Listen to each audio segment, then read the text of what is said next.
Did you happen to see the slap the other night that was heard around the world? I saw the highlights. I missed the Oscars because I was training or flying back or whatever. You were living your life.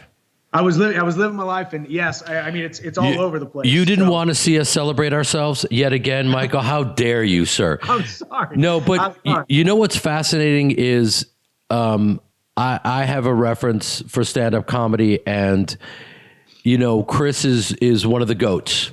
One of the goats, and he hosted the Oscars, and for my money was probably one of the, if not the best host of the Oscars, what he did, the way he navigated it. And he is a brilliant, otherworldly stand-up comic. And there he is standing in front of the great actors of the world, and Denzel is right in front of him, and obviously Will. And what's so fascinating is, as great as you can be in your arena, you step into someone else's arena.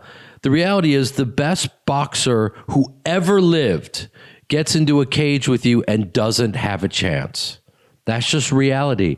And that's because of the hours that you've vlogged, that old saying about, what does it take to be great? And it's like that 10,000 hours. It's real, right? And you've put in that time and then some. So Chris is out there navigating. People don't realize how difficult it is to do what he's doing and then have a guy smack you in the face, right? And hold it together. Because, by the way, one of the weirdest and the most awkward things to do is when you're presenting, because you're not really performing and you're not receiving an award. You're just kind of navigating this no man's land, as Chris was doing. And if you notice, Will steps up on stage. Chris has got his hands the worst position possible behind his back. He doesn't even begin to put his hands up to defend himself. There's none of that. And he takes the slap flush on because he never thought this guy's going to smack him. We've had hecklers, we've dealt and navigated all of that. No one, and I guarantee you, no one has gotten on that stage with Chris and smacked him. So he was not prepared for that, and then has to then give the award for best documentary and hold it together. You know what I mean? And do you remember what you thought when you saw that? Well, I mean, number one was just sheer bewilderment, followed by skepticism. Wait, was this real? Was this a skit? What's going on? Right. Followed by, once I realized it was real, just like you said, the amount of professionalism and self-restraint for Chris Rock and he almost does for a second. He'd be like, oh man, I could. And he stops himself, goes back to professional. I mean, stand-up comic, actor, presenting award, all of that stuff is great, but boil it down, he's still a human being that was just assaulted on the face. How do you not react? But and it's great that Will Smith did come out with an apology, and he wanted to apologize to everybody. In the heat of the moment, he wasn't able to control himself, but the ultimate self-restraint lays solely on Chris Rock. The ultimate self-restraint of him realizing, okay, I got smacked. Where am I? There's a billion people watching on TV right now. I just got smacked by one of the biggest names in Hollywood. What do I do?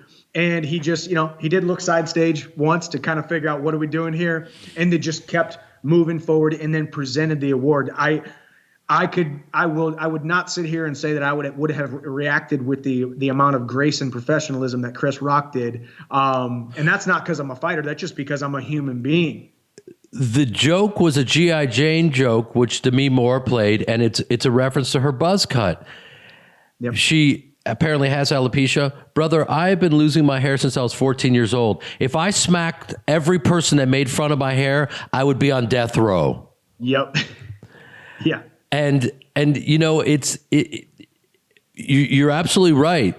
Chris took a moment, and because all those hours of training is you have to, there's a back and forth with anyone in the audience. They take their shot, you take your shot.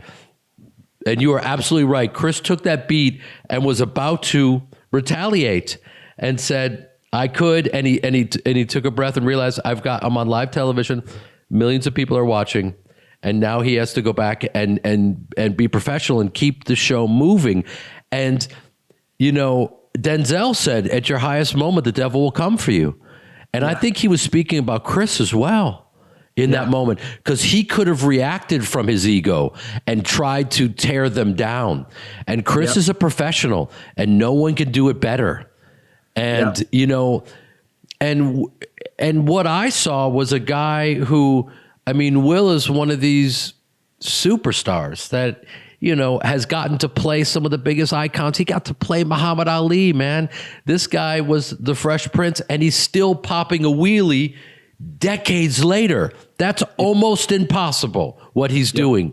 And yet, the way he reacted, you know, he immediately, when he accepted his award, said that he's a vessel for love.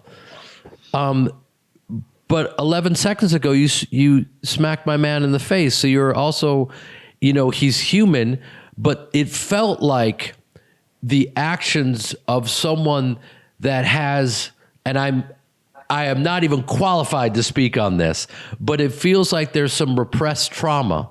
There's a lot of stuff that's repressed, and that it triggered something. Because, you know, Chris is one of the best comics in the world. Was the joke one of his best? No. But do you smack a guy on live television for a bad G.I. Jane joke? No, because you're better than that.